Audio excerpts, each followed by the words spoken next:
Yep, yep, thank you. All right. Well, I'd just like to say on behalf of the iMoot team, welcome to everybody. Thank you. Hope everyone's enjoying the iMoot and all different sessions. And I'd just like to welcome Greg coming back for second session today. Greg's been involved in Moodle for a long time. We've known each other for quite a while, and certainly appreciate his insights into Moodle. So thank you, Greg, for giving up your time, and I'll hand it over to you. Thanks very much, Shane. Yep, Shane and I go back a few years, so thanks for that introduction, Shane. Very much appreciated. Uh, Hopefully people have been able to get in and done those choice activities, and maybe the feedback, I may have put an access restriction on that feedback that I shouldn't have, so I think I've undone it now. If you get a chance, that'd be great to know. It's just sort of finding out what you already know before the session and trying to see if we can improve it as we go through the session. So this one is obviously about Moodle Assignments, which is probably one of the more popular modules, I would think, in Moodle. It's a one I probably get more questions about when I'm supporting teachers. Or just as a quick introduction to myself, I'm an ex-high school teacher. Well, I'm still a registered high school teacher, but I work around different schools, giving them e-learning support now, and probably, well, definitely more Moodle than anything else. But I work with some other learning management systems sometimes, and other e-learning related topics, but certainly the majority is Moodle in the high schools. And as I said, the Moodle assignments is something that people are always interested in, because there's that whole thing about collecting assignments.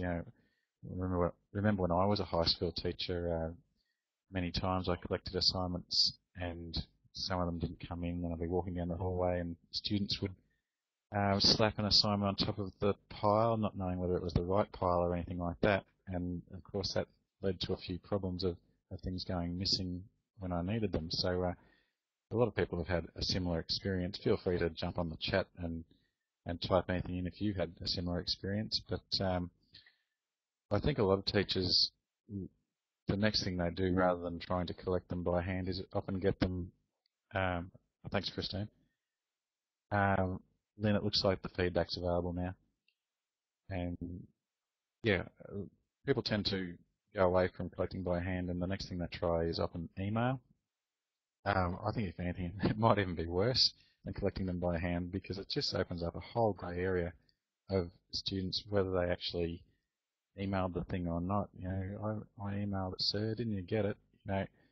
And of course, most of the time they're telling the truth, but it might be just the odd occasion where they're telling a little bit of a whitish lie, or otherwise it could be that their emailed assignment is stuck in your junk folder or something like that, or they got the email address wrong. Any of those things can happen, and they do for a lot of people. And then of course the other thing, it's not just about whether you've got the assignments, it's how do you give feedback on them. And a learning management system should give a lot more flexibility and ability to do that, and some better than others. I've worked with a couple, and I have to say that Moodle is still my favourite in terms of how we can give feedback to students, and it's also improving all the time. I notice with new versions, there's always something new. Now I'll just have a look at the comments from Christine. Teachers assume students know what to do with them. They don't give enough. Yeah, that's reasonable, I think, Christine. I always think that it's best if we can get teachers to go through these things with students in class, show them how to use them. And I think, even for the teachers, Andrew, we assume teachers know how to use them, but I do think we've got to teach them how to. And when we do that, it's great if you can give them a 360-degree view of how it's done. So I don't think it's enough to just show people how to set up an assignment. Right? You really need to get a student role and show them how the student will then submit the assignment. Then be a teacher and show them how you're going to grade the assignment. Right? And then be a student again and see how you're going to see that grading or feedback.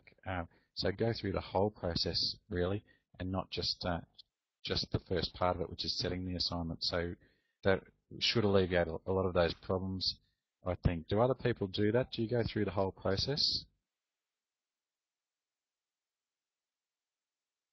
Any comments in the chat would be welcome. Try to, yep. So I guess too, it depends on a little bit on what level of support is available. I think some of us, when I was a teacher, I guess I was an IT coordinator before they even called it ICT, I suppose. We're starting to call it that. But my amount of time I had to actually support teachers was really quite limited, much more limited than what I wanted. And I find that in the schools a lot today. So I guess in my work now, they often get me in, schools get me in maybe a day a week or something like that, and I've got a lot more flexibility to support those teachers, and I try to do those things, take them right through it, and even visit the classrooms with them, and make sure that the students can do what they want to do. So the level of support is a big thing, and different schools have different things available, of course. Okay, so let's just get moving. All right, so I'll just start going through the slide deck, and then we'll have a look at some real examples. So if I go to my next slide. All right, so I think I've talked about a lot of this already. I just started with why collect assignments with Moodle or any learning management system that has this ability, and you would think most of them do, but I will say that some of it definitely better than others. So all assignments are kept together. They don't get lost like paper assignments and email assignments. Moodle keeps track of who submitted which assignment, so students don't really have to put their names on them, which is great, because I'll forget anyway. But Moodle doesn't forget whose is whose, which is an excellent thing. There's lots of options for giving feedback and also grades to students. So you can do, particularly when you're first starting out with it, simple direct grading, so giving a grade and some overall feedback. You can also annotate PDFs, so if the student uploads their assignment as a PDF, you can put the comments right on it. Or get a copy of it, so they'll still have their clean copy, but they can look at your annotated version. And you can do that online, which I'm not sure how many of you have been through this or similar, but not so long ago, well, I won't say it wasn't available. It was actually available as a plugin, but most schools, in my experience, don't use too many plugins. A lot of these are fairly much the straight core Moodle product, and in that case, they wouldn't have been annotating PDFs. So what a lot of schools or a lot of teachers would do would be to download all the assignments, either one at a time or as a zip file, annotate them, often in Microsoft Word. They'd use the comments feature and things like that, and then they'd re-upload them as a response file, which was somewhat effective, but certainly a bit of a pain and not as quick or seamless as it might be. So these days, as of Moodle 2.6, the Annotate PDF option is built into the core of Moodle, as long as you've got it turned in, and there's a little thing that has to be on your server called GhostScript, but that shouldn't cause too many issues getting that going. Certainly I've worked with some schools who didn't have it, and it didn't take long at all to get them going. So annotating PDFs, I think, is a really nice way of working with assignments, so that students can see the feedback in terms of comments, and also you can draw on it, put circles around things, and all those sorts of things. You can also, third point here, create rubrics to grade according to criteria and standards. Now, is everyone familiar with that term, rubrics? Years ago, I didn't think it was used much in Australia, where I am, but certainly, when I ask teachers now, they all seem to know what rubrics are, which is great. I don't think they did 10 years ago around here. But in terms of using them in Moodle, probably they didn't use them, and a lot still don't. So it's something that we're working with. I think it's a fantastic newish feature. And last point I've got here, grades are automatically recorded in the grade book, which is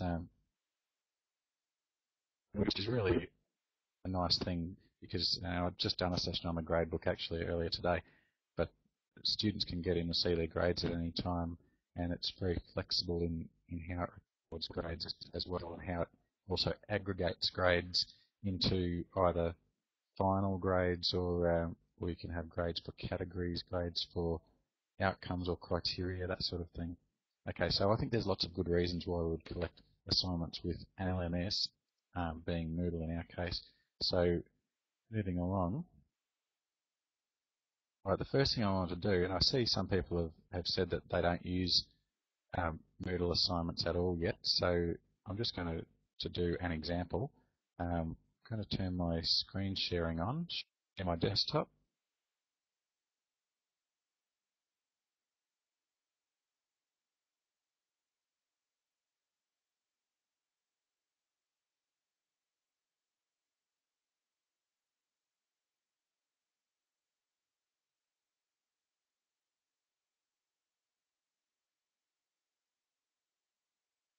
That's going to get going in a second, I believe. We're certainly working earlier today, so I expect you'll be seeing my desktop in a moment.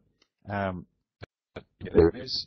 As we get onto that, I'm not going to look at every setting here. I noticed one of the comments earlier on was that teachers don't pay enough attention to the settings, and that is probably true. I will say the amount of settings that Moodle has in it, it's also the flip side is that all of those settings can scare people off as well. And I often encourage people to fill in the minimum of settings at first, and then we come back and look at things after that. But I like to see them get going and get some success, and then come back and have a look at those settings. Yes, good point, Teresa. The settings page is now collapsed, so you don't see as many as you used to, which is, yeah, I'm with you. The defaults are fine in most cases, and if they're not, you can go back and have a look.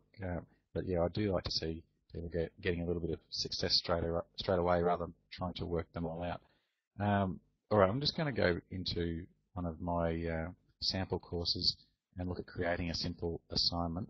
This is particularly for those who haven't used Moodle assignments before. So hopefully you're seeing my sample Year 8 chemistry course. I've got the editing on, which is only one of the reasons why this course looks a bit busy. I think we could clean that up a little bit. But if I go down to the bottom of this topic, you can see I've already got an assignment there. I'm going to add another one. So adding an activity or resource. All right, I'm going to newest element module. I think this assignment sequence has now disappeared in the latest version. Click Add.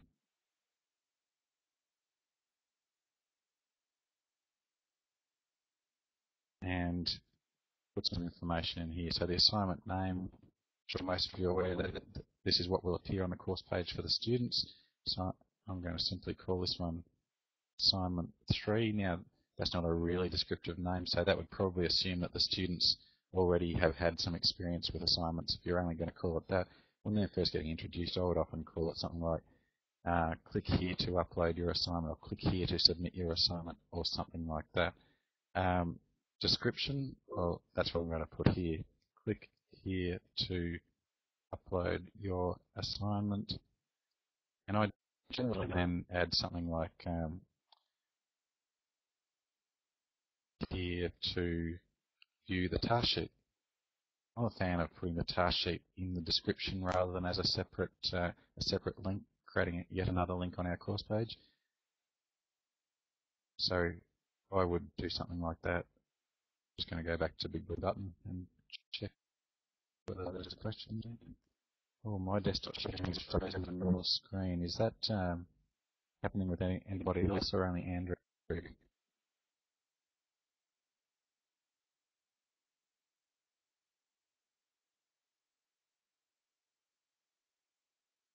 I'll just find out from people if the desktop sharing is working for you, please.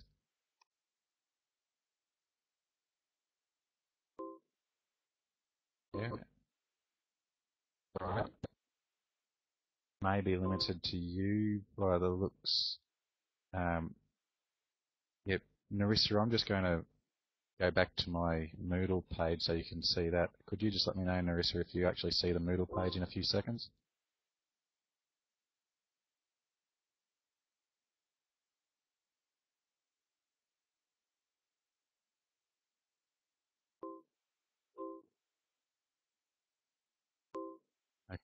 Okay. You will see me flicking back to the big blue button, the environment that we're working in, just so that I can see your questions at the same time. So I'm going back into my Moodle course again. Are you good, Andrew? Okay, thank you. All right. So I'm now just adding a link to a task sheet, selecting that text and clicking on link.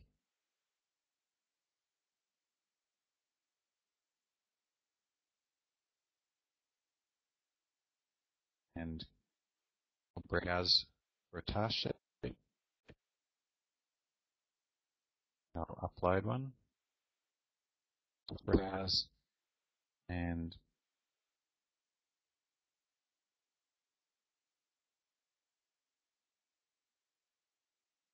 that's it. It's not either. That's actually a dummy submission, but it's a file. You get it here.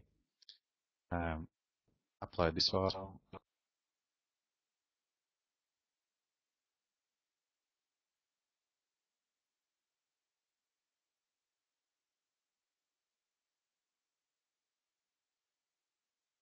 I've uploaded it. Normally I like to PDF them. I think they just open a bit better, and I don't know if you think you might have problems with students downloading a Word document and changing the assignment due dates to show mum or something like that.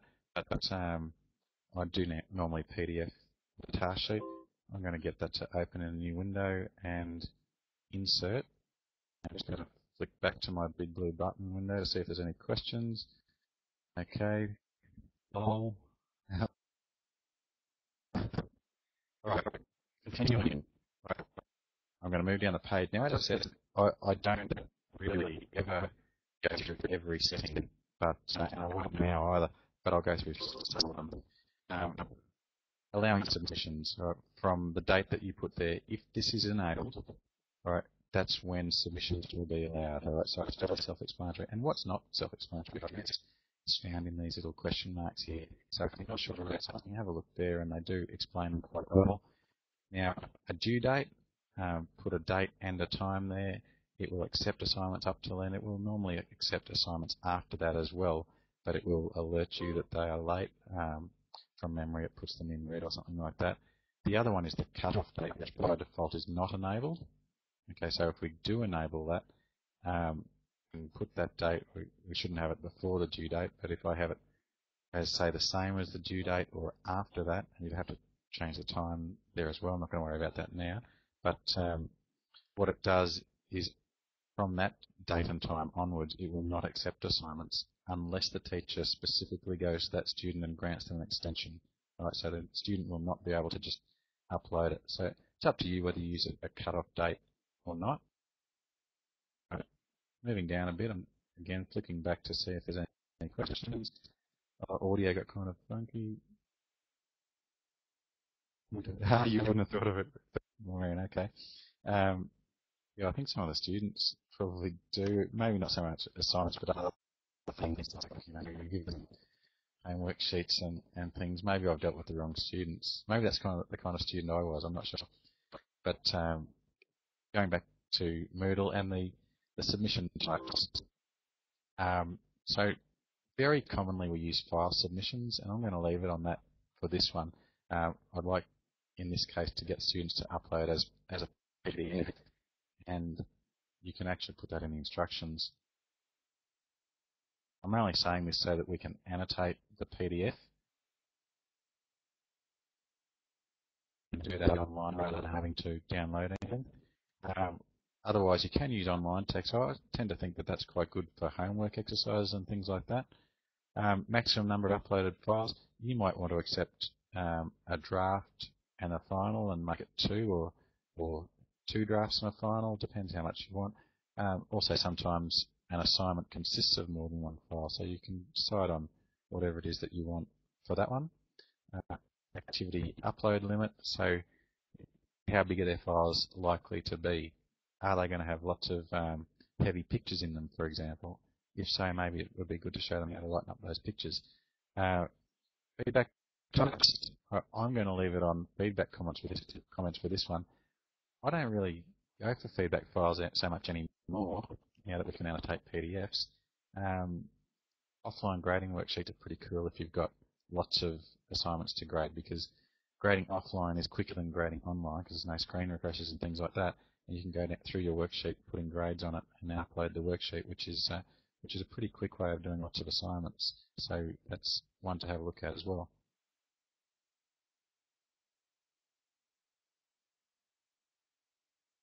Okay, submission settings. I've always found this first one to leave on no, requiring students to click a submit button, and the reason for that is they don't have to anyway.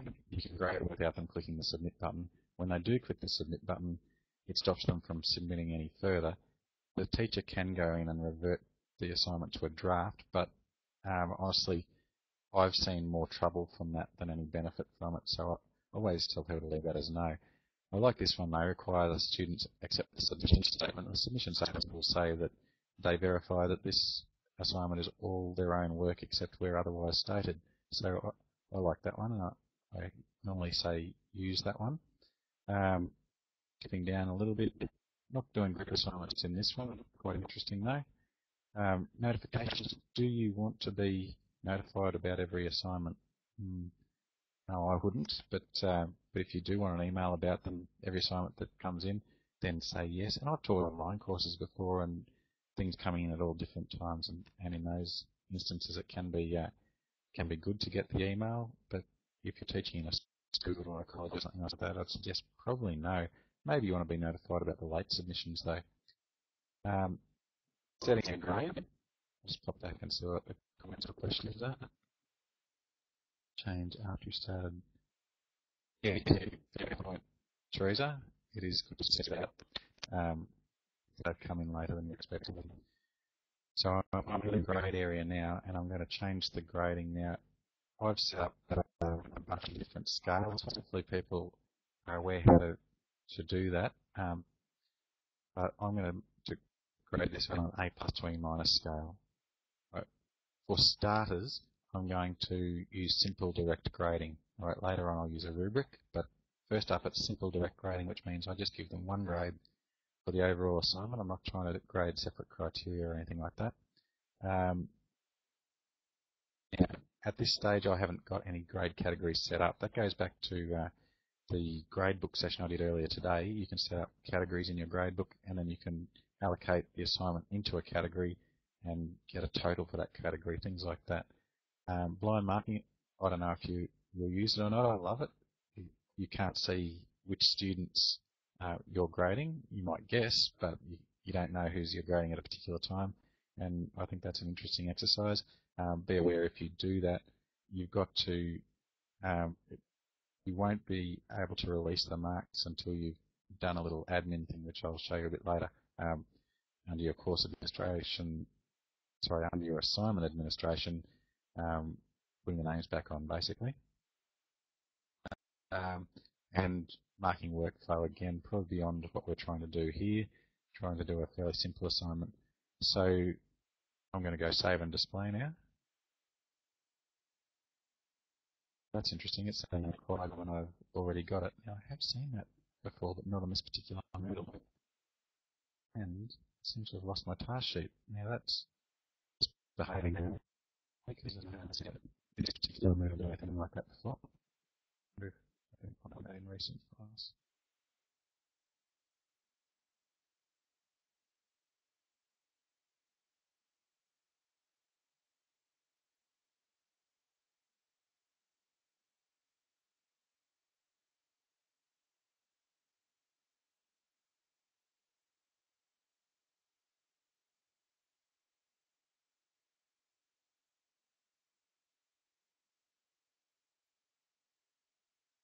I have to say that is playing up a little bit. I haven't actually seen it do that before. Someone else might have. I've just only because we're watching. Yeah. But if you'd actually is Shane in the room. I don't think he is, because if you know when you stand behind a student and what the problem they're having then goes away. Well, I think Wendy, perhaps you could stand behind me and they'll start working for me. I'm not going to get stuck on this anyway. I'm going to go past it. not something that you tend to see happen. Yeah, I am showing you something new here. Don't know what's going on there, but I'm going to keep going because I don't think you'll have the same problem. I'll sort out myself for later, hopefully for tomorrow's session. So if it will let me, I'm going to go save and display. Okay, so that's there now. Click here to upload it. No, obviously my link's not working because of that little issue that I had, and I'll have to work that out for tomorrow's session, but I don't think you're going to have that problem. Okay, I'm just going back to the button and having going back to the slides. This is basically what I've done. I've created a simple assignment. So just checking out Teresa's comment there. Yeah, okay. I suppose each Moodle is different, and the only part of what just happened that I have seen before is where I had typed in the box and it still said required.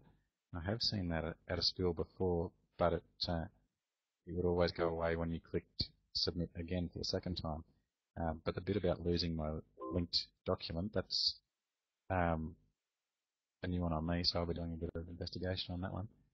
Description, yes. Oh, very good, Christine. That's right. Give them better instructions.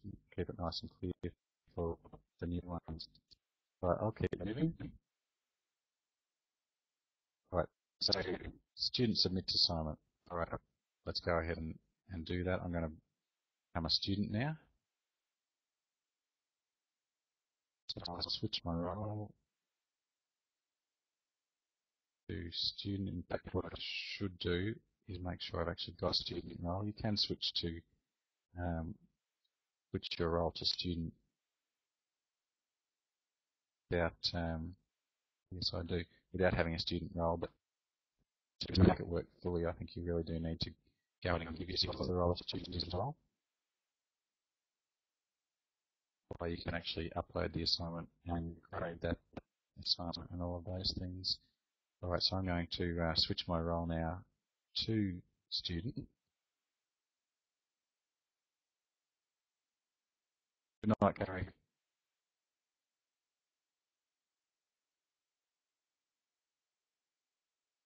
All right, so going down to assignment 3 now.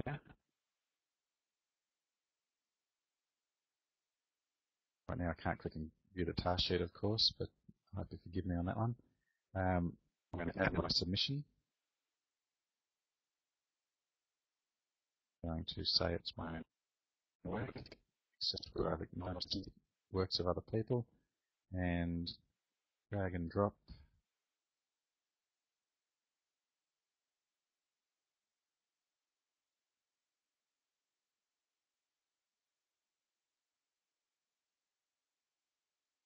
So I'm going to drag that one into there.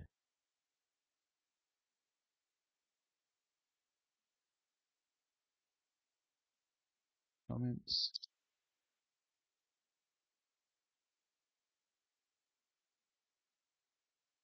Just about there. There it is. So don't save until you see the icon, I'd suggest. So that it's fully uploaded and save the changes. Yeah, I think it's a good thing to go through this with the students. So the teachers you are supporting, if that's the case, go through it with them sometimes. Okay, so the student has uploaded now. Now I'm going to go back to the course and return to my normal role so I can go in and grade that assignment.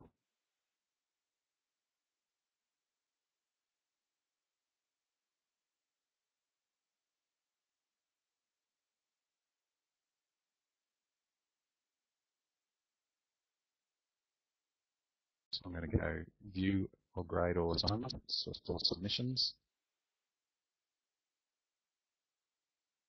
And so there's one submitted for grading. I'm going to click on the graded button there.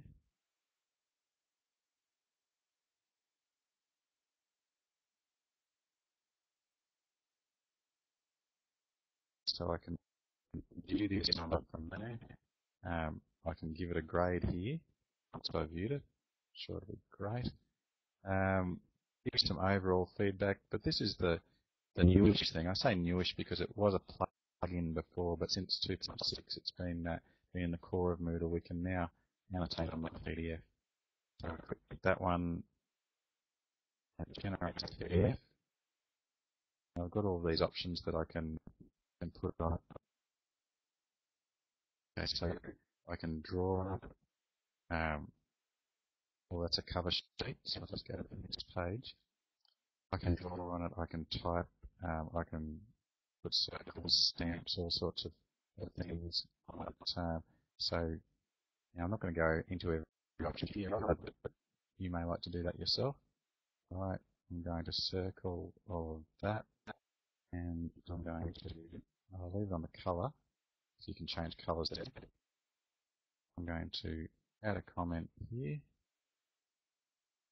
I can type a comment, or I can click on this little button here, and I've got a quick list that I have created. So when you type a comment, you can add it to your quick list, and then you can use the quick list later.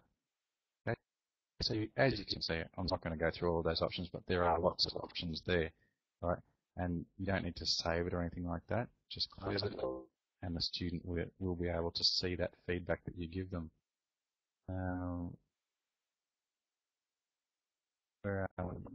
Just looking at the comments again. The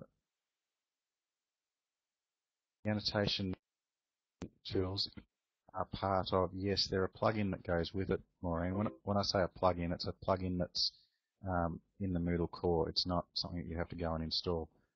It should be enabled by default, but if not, the admin can go and enable it. I alluded to one possible issue before. Depending on where and how your Moodle is hosted, it needs a little thing called GhostScript installed on the server, and it's got to be installed. It has to work basically, and the issues I've seen is where there's permission problems for Moodle getting to the GhostScript or things like that. But having said that, while those things do happen, the techs haven't had any difficulty getting them working in my experience. Doesn't want to install the GhostScript, all right. Any idea why, Christine? Can't say I've come across that one, but you won't be able to do it without that. Security? I imagine it would be security. I just probably like more detail, but this isn't the forum anyway, so I will keep going. But you can see the student has submitted a PDF, and yeah, you might be right, Maureen. So the teacher grades the assignment. That's what I've just done. So I've annotated PDF. I give feedback. I've got assignment settings there. Reveal student identities. That's only for the blind marking. So if you do turn blind marking on, the grades, the feedback will be available to the students and the annotations, but not the actual grade until you do this. Go into your assignment settings and reveal student identities. Right. But again, that's only for blind marking. So the teacher has graded the assignment. The next step would be for the student to access their grades. If you are using blind marking, I don't want to labour this point really, but if you are using blind marking, if you don't do the step on the previous slide, then the student will not see their grades. So I'm going to go, nice work, Greg, and save my changes.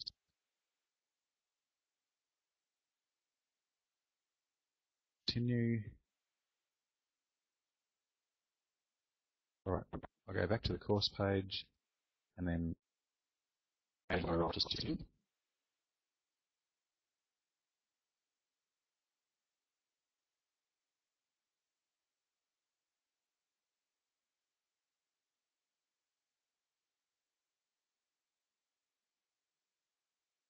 Now I'm scrolling down to the assignment. What you can do is put an activities block on the right-hand side.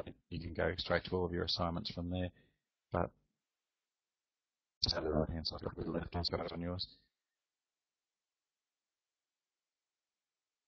So scrolling down, I'm the student now, and I can see that I've got an A+, fantastic. So there's some comments, and I can view the annotated PDF. All right, now it turns out there's no annotations on my cover page, so go to page 2, and I have some comments and a big circle around all of this stuff, so all of the annotations will be there for the student to see.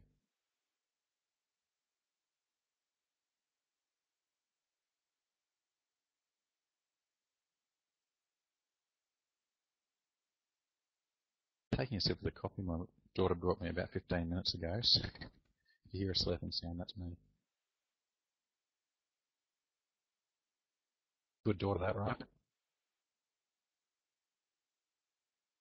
Oh, I didn't show that the student can view through the grade book as well. So if the student goes into grades, assignment 3, A+, so you can see it through there as well.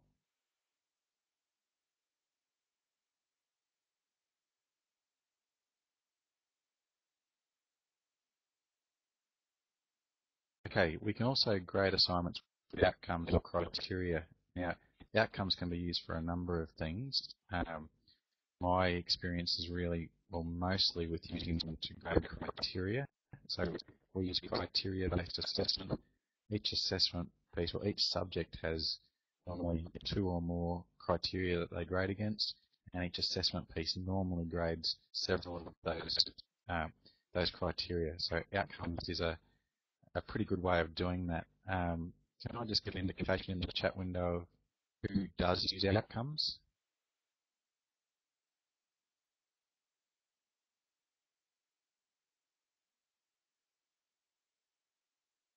It's really just a chance to take this as a copy.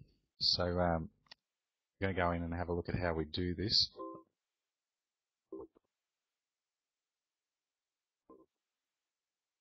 Thank you, everyone.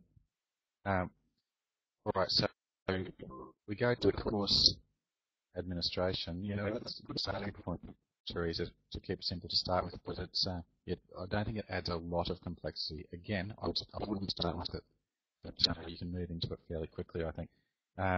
So you can go to course administration outcomes. Now, firstly, the administrator has to turn outcomes on. It's not on by default, but once it is, you go to course administration outcomes and add outcomes from there if you haven't already got them. Then you can add them to the assignment in the assignment settings, and you'll include a scale that you grade them on.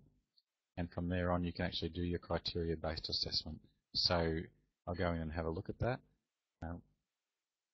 And I'll do this from the course page. Start at the course page at least.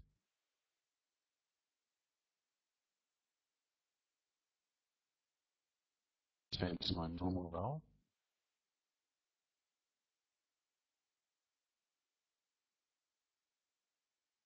Okay, so under course administration, if outcomes are turned on, you'll have a link to outcomes, which is really just a part of the grade book. You could have got there that way anyway.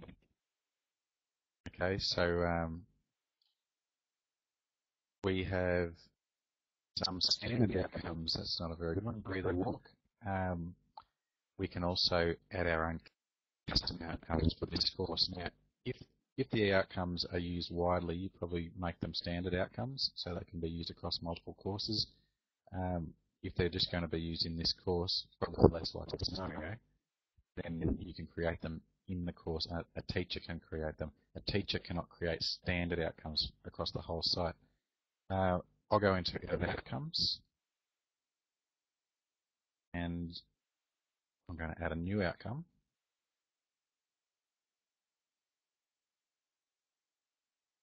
I'm going to call it scientific knowledge.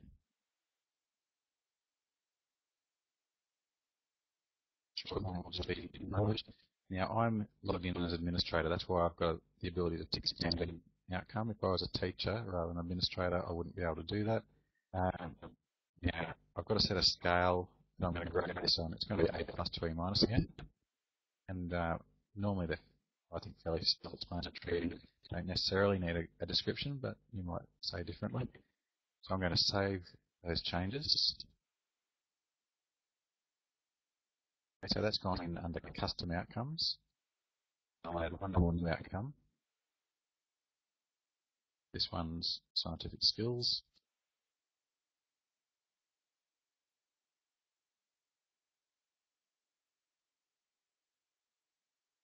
And again, I'm grading that on A+ to E-.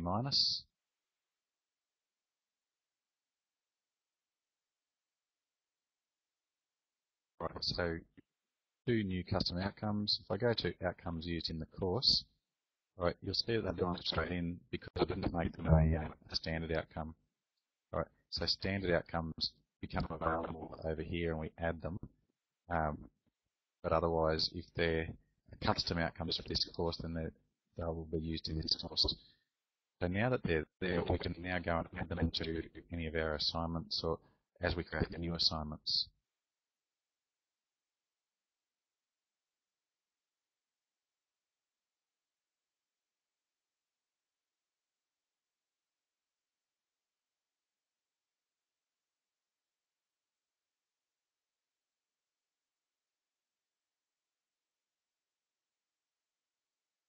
Right, so I'll just add new assignment.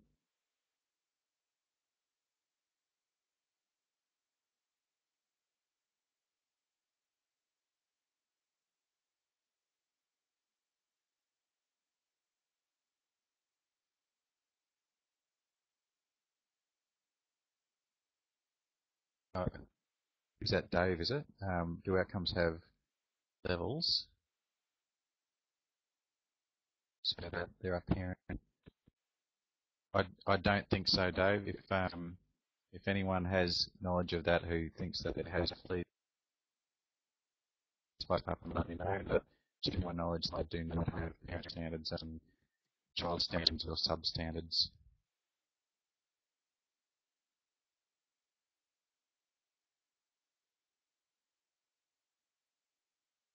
I'm just going to keep this really brief and go down to where it says outcomes. So it wants to know which of the outcomes from this course we're actually going to be assessing on in this case. So I'm going to say both of them. Add the grade as well and make that +2 and save and display. Yeah, it's doing this again, which is, as I said, I have seen that before, but it's pretty unusual. And when I have seen it before, if you click the save and display again, it works. Okay. So we get someone to, I'm just checking, Teresa saying outcome.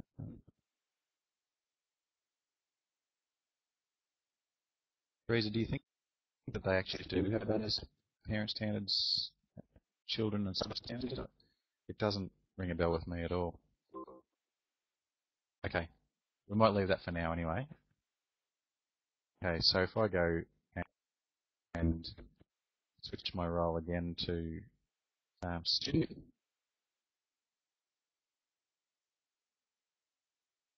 add a submission,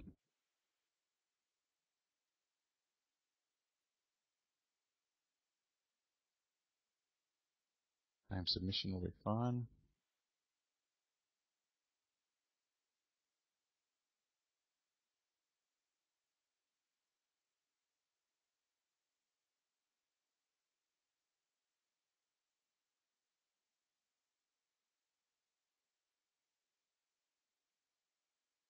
There it is. Save changes on that one.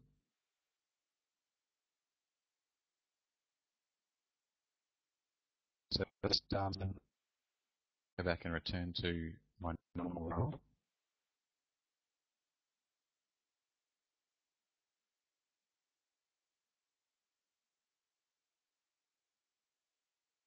Go into the assignment. Your grade submissions.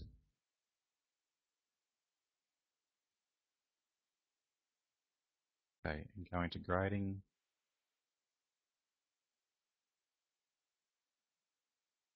Right, so now I've got the overall grade. But I've also got the outcome grades. So I can use that to keep track of those criteria right throughout my course, and I can, again, going back to the grade session I did earlier today, I can create categories for each criteria, which will allow me to aggregate them and see what that student gets across the whole course.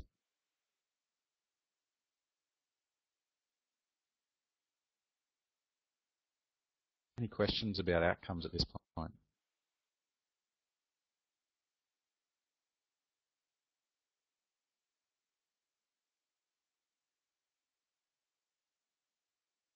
All right, hang on. All right, grading with a rubric is the, well, one of the last things that I wanted to have a look at. So when you're setting up the assignment, the grading method, where I've been choosing grading, which is the default, you can choose rubric. When you save and display that, you'll be able to set up a new rubric. You can also do save them as templates and things like that. Today we're just going to set up a new one. You can add your criteria, the number of levels, for example, quite commonly 5 levels for A to E, and descriptors of each level for each criteria. And then we have some options for what can be viewed, like whether the student's able to see the rubric or not, and when they can see it. Then we can save it, make it ready for use, and then from then on we can actually use that to grade the assignments.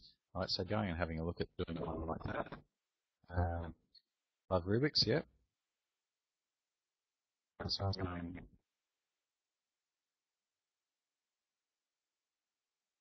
a bit of noise outside. I'm not sure if you're hearing that, but I'll just close my window.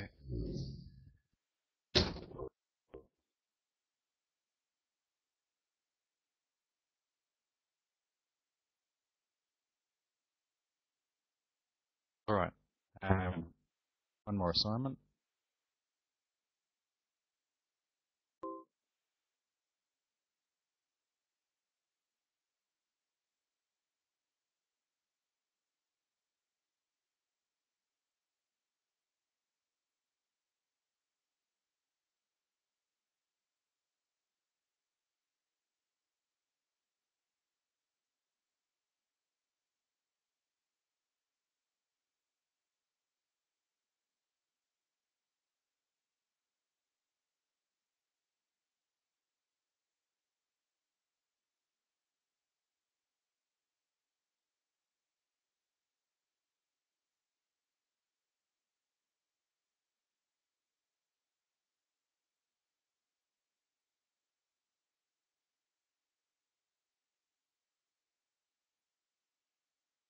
I'm not going to worry about the outcomes for this one, just do the rubric.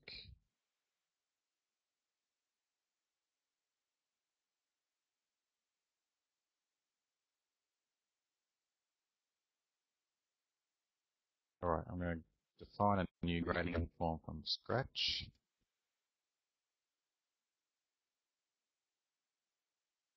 And give it a name.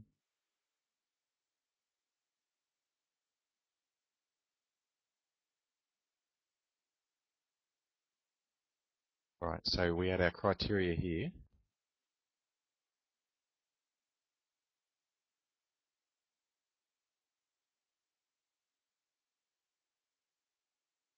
And then levels and descriptors here. So of course you can do much better ones than I'm doing now, but I'm just going to keep it nice and quick.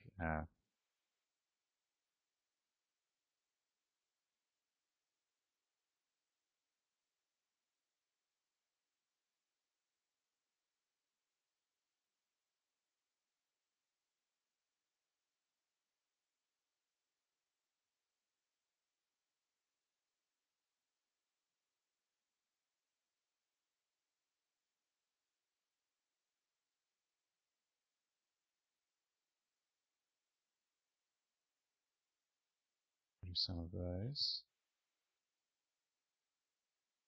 Is anyone using Julian's other later theme? This one's, I don't know, this one, the later one is called Elegance, and it's just got the one position for blocks.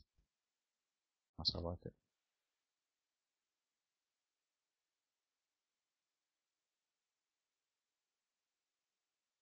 And then we could put another criterion in. I'm not going to spend the time doing that now. But that will form a rubric for us. And then we're going to be able to just click into these descriptors, which will be much more descriptive than mine, I'm sure, and say, the student has got basically a B for this, an A for that, and so forth. Good point, Wendy. All right. I've got lots of options here for whether the users will be able to see the rubric and when they'll be able to see it, and so forth. Okay. I'm going to save this one and make it ready, so it's going to be ready for use.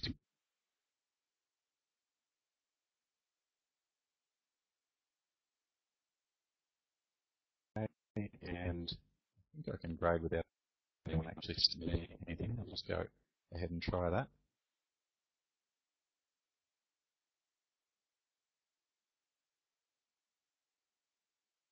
And there it is. Right, so I've only got one criteria here, but I can say, I can click there, and that will also produce a grade for me on my scale.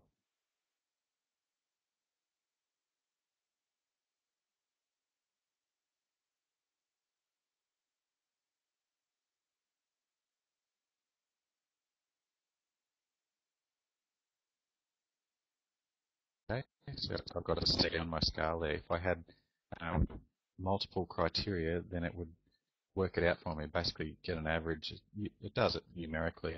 It's not very difficult to work out how it does it either. But yeah, it will want to give you a good overall grade. Now, here in Queensland, we don't really use the overall grades for individual assessments.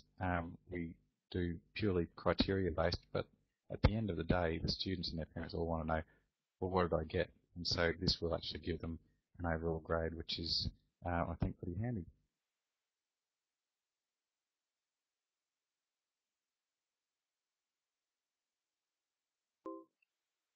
Okay, now I'm just thinking whether we've got time to complete all of that.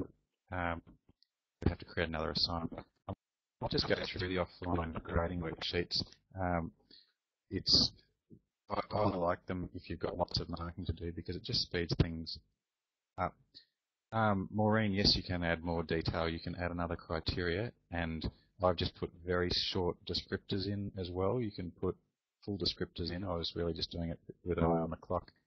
But with the offline grading worksheets, when you're setting up your assignment under feedback types, you can turn this this setting on, so you can have an offline grading worksheet.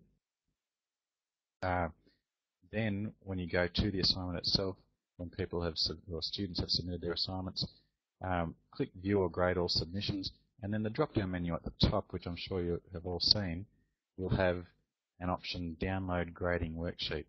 And what that does is allows you to download a spreadsheet, which you can open in Excel or whichever spreadsheet program you want to use, and fill it in, save it, and then when you go back to Moodle, upload your grading worksheet. So it saves you all of those screen refreshes and things like that, which when you've got lots and lots of assignments, it actually will make it much, much quicker for you. So when you upload the grading worksheet, all student grades are then updated both in the assignment module itself and also within the gradebook, of course. Has anyone used the offline grading worksheets out there?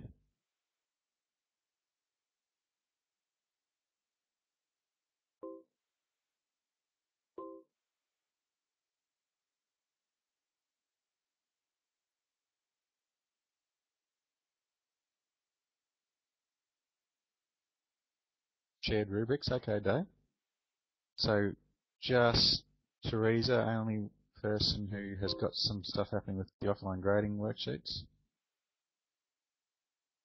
Yeah, look, and it's probably worth a look, really. As I say, it can speed up your marking a lot. Yeah, it would be similar to that, Christine. Guys, we're just about at time. That's why I've gone through fairly quickly on the offline grading worksheets. Any other particular questions? What I might do too is if there's anything that we can't do now for time reasons, if you like popping other questions in the forum on the Moodle course itself. And yeah, in terms of feedback, if you could go back to the feedback and fill in that module. I've got one hidden there too that I didn't want you to do till after the session, but just giving a bit of feedback as to whether this was helpful, whether you learned something, whether you're likely to put some of this stuff into practice. Any other questions just for now?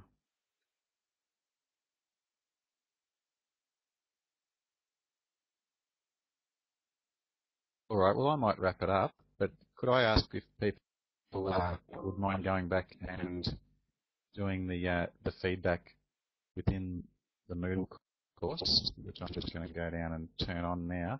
So there's a session feedback one in there, so I'm going to make that visible now, and would appreciate if some people could give some feedback. So thanks very much, and I'll wrap it up there. Thank you very much, Greg, on behalf of the iMoot team. Thanks for presenting. I know you did two in a short space today. I think this is really useful because I believe that the assignment activity in Moodle is actually really powerful. There's lots of options now. If you want to change your mind, you can change your mind. There's lots of marking options and submission options and feedback options. So for those that haven't had a look, do go and explore them. Greg's presentation is on the iMoot site for this, in the course for this session, and as he's asked, there's some feedback there as well. And feel free, the next session starts in about half an hour, so feel free to stick around and write any questions you've got in the chat, or unmute your microphone if you'd like to ask a question. Otherwise, take a break and enjoy the rest of your moot. And again, thank you so very much, Greg.